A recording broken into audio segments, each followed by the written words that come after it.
vaiado.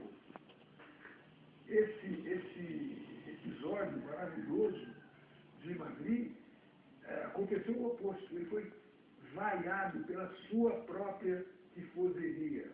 É uma pena. Ó, Jarlécio Cândido de Natal diz o seguinte, sobre o Ronaldinho vem aquela seguinte frase: quem sabe não desaprende, só depende dele.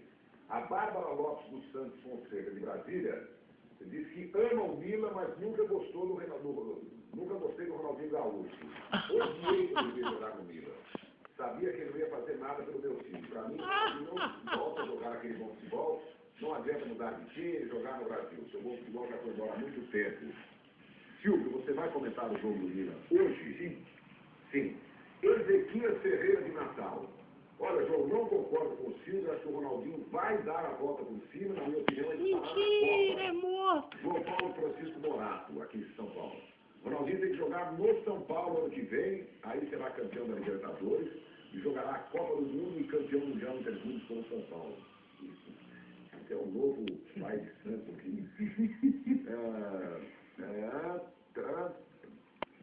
Renan Marrache, de São Paulo. Já dissemos aqui muito. Deixa eu ver se o Silvio tem uma posição aqui. Adequação do calendário brasileiro ao europeu. O Renan é absolutamente contrário. Você é a favor ou contra? Eu sou a favor de existir um calendário só para o mundo inteiro. Simples.